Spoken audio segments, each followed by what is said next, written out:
Hey everyone, welcome to Prep with Sid, where we break down technical interview questions step by step and focus on thinking behind the solution.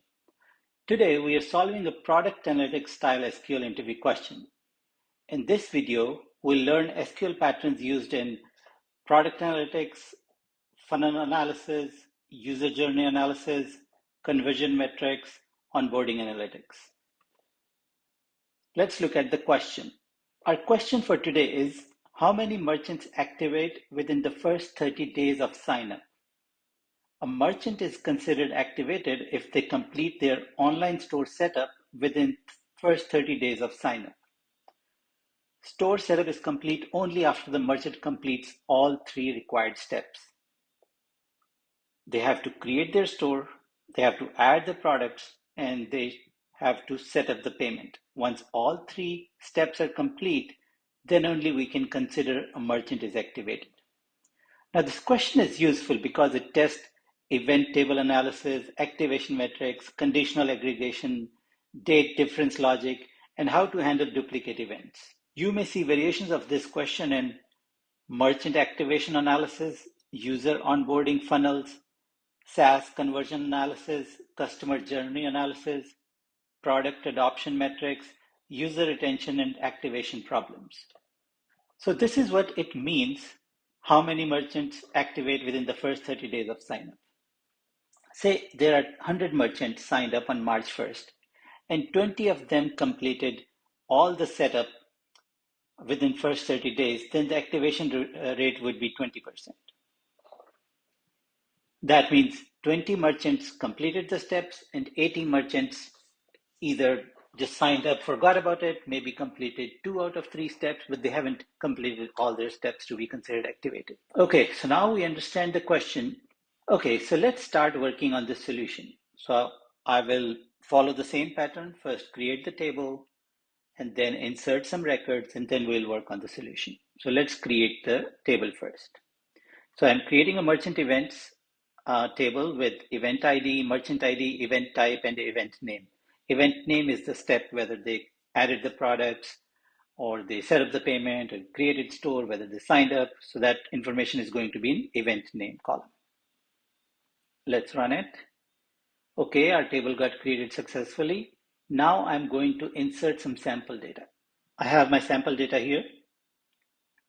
I intentionally included different cases. Some merchants activate, some merchant is missing a required step, one merchant completes setup but too late, some merchants have duplicate events. Duplicate events are important because real event tables are messy. Okay, let's run this insert.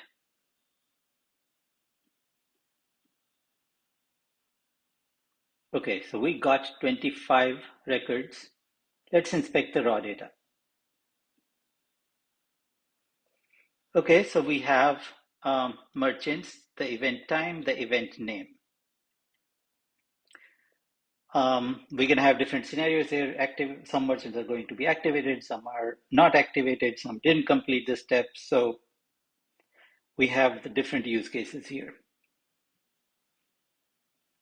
In the interview, it is always a good habit to look at the raw data. Before solving the problem, understand the event pattern in the table. So let's talk about the strategy. One tempting strategy could be to take the sign up as the start time, right? If we look at the data, we can say, okay, sign up, whenever they sign up, that's when they're starting up. And when they complete the setup payment step, that would be the end time.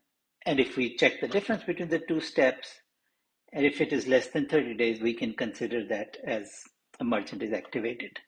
But that is not fully correct because the business definition says the merchant must complete all three steps. If we only check setup payment, we're assuming payment setup proves the other steps happened, right? A merchant could actually set up payment as a second step and later on add products. So we cannot take setup payment as the last step by looking at this first data for the first merchant ID. Another idea is to assign a flag of 1 to each step setup event. And if I sum those flags, and let's say if it counts to 3, we can say the merchant completed the step. So in this case, but sign up obviously has to happen.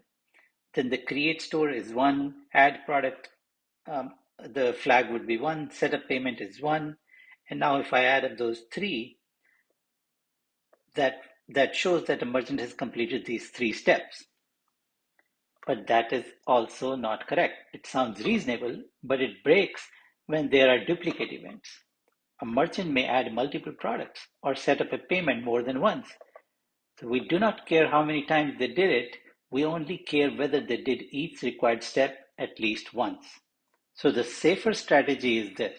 First, find the sign-up time for each merchant, then find the first time they completed each required setup step, then take the latest of those 3 first completion timestamps. That represents when the merchant finished the full setup. Let's start working on the solution. So first, we need to find a sign-up time. Okay, so what we are doing is we are creating a CTE called signups, and here I'm just grouping by merchant ID and getting the lowest event time where the event name is signup, because the merchant has to sign up. That is the first thing that every merchant does when they onboard the system. Let's look at the data in signup CTE. Okay, so we can tell for 101 started setting up their store on January 1st. That's when they signed up. Merchant 2 on January 2nd. Okay, so that's great. Now we know when the timer starts. Now with the second step, what we want to do is we want to find the first time each merchant completed each setup step. So we'll use the min with case, because if a merchant triggers the same event multiple times, we only want the first time they completed that step. Let's take a look at the second CTE. Okay, let's walk through. So I'm creating another CTE called setup steps. Here, I am saying for each merchant, I want to find out what was the first time, when was the first time they did each event. So we have 3 events: create store, add product, and set up payment, right? So what I'm saying is when the event name is this, for all the events that the merchant has created, what is the lowest event time? Because remember, we do not care if a merchant adds product multiple times. We only care when the first time they add the product. Okay, so this is similar for all 3 events. I'm doing the exact same thing and grouping by merchant ID. So this way I get the first time stamp for each step. Let's review what we have in second CTE.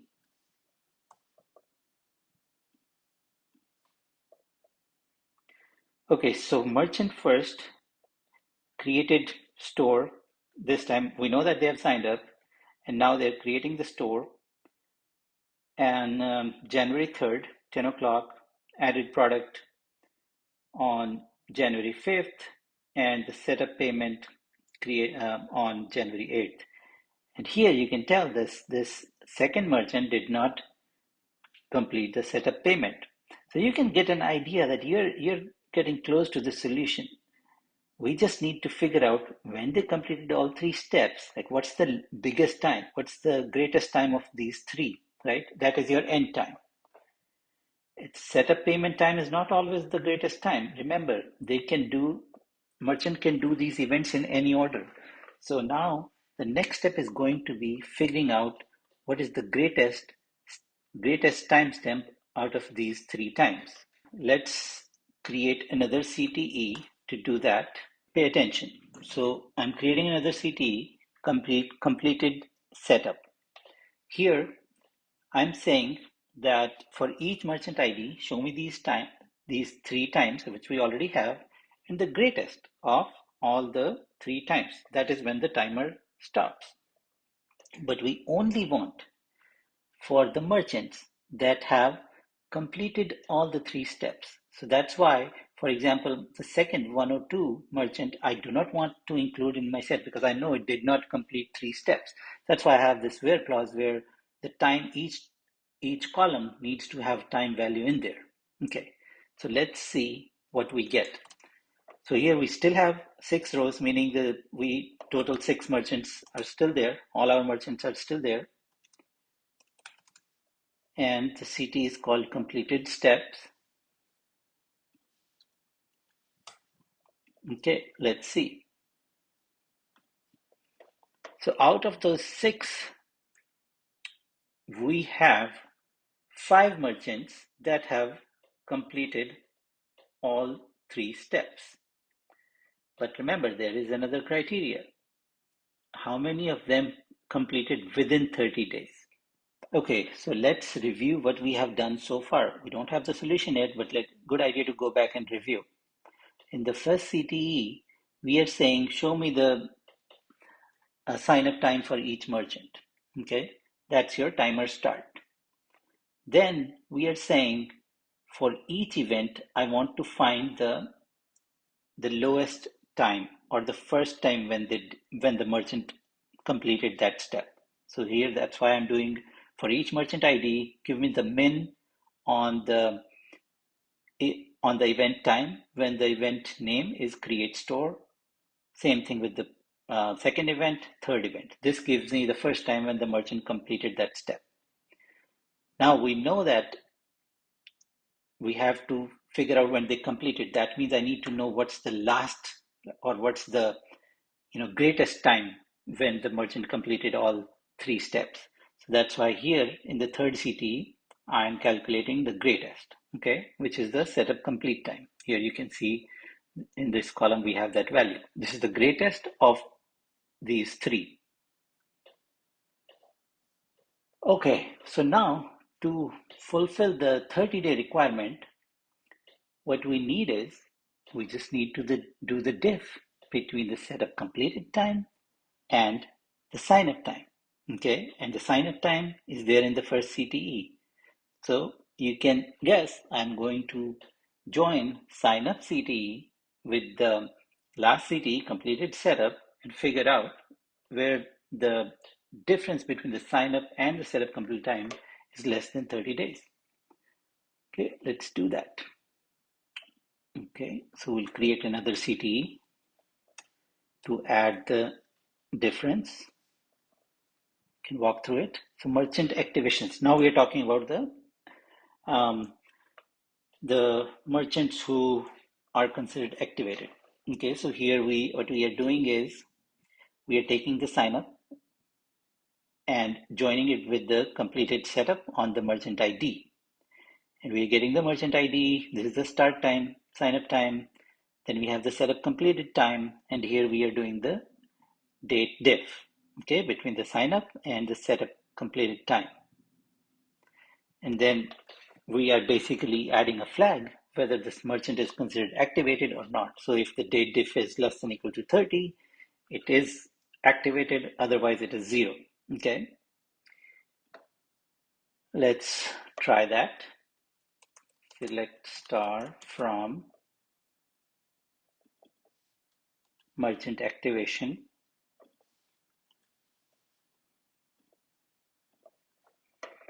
Okay, so now we have 6, right? All the 6 rows back because we are doing the left join from the signups. Okay, we have all the merchants.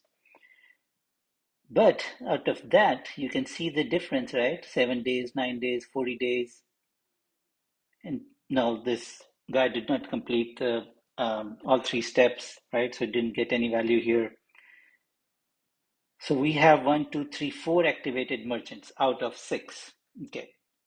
Now, if you remember the question, we have to find the activation rate, right? How many? So we need to return the total sign-up merchants, activated merchants, and the activation rate. So we just need to do some math on top of this merchant activation, right? What we'll do is to get the activation rate, we will take the activated merchants, divide by the total number of merchants, and times 100. That is going to be our activation rate. Okay, so here count star are total merchants. Sum is activated merchants, and this is the activation rate where we are dividing the activated merchants, divide by all the merchants times 100 and round by 2. So 6 merchants, 4 activated, 66.67 activation rate. So imagine you were asked this question in the interview. You start working on the problem, right? You write CTE, look at the result. That shows the interviewer that you are not just writing some memorized SQL, you're actually validating what you're writing. You were able to walk through, we added the times, we calculated min for each event, look at the sign up time, greatest time, which is the setup completion time, and then we added the days to complete setup. So slowly we created these different CTEs to come to a final conclusion. It's a very clean solution. Now you could actually combine some of the stuff together. But from interview point of view, it is much better to walk through a solution step by step. So the main pattern here is not just writing SQL. It is translating a product definition into reliable SQL logic. The big ideas were anchor the time on sign up, right? Your starting timer. Then we handle duplicate events using the first event timestamp. Then we check that all required steps happened. Calculate whether setup completion happened within 30 days. Hopefully, this made activation analysis feel more intuitive. The more SQL problems you break down this way, the more patterns you will start recognizing naturally. And once you start recognizing the patterns, the SQL becomes much easier. I will see you in the next one. Thank you.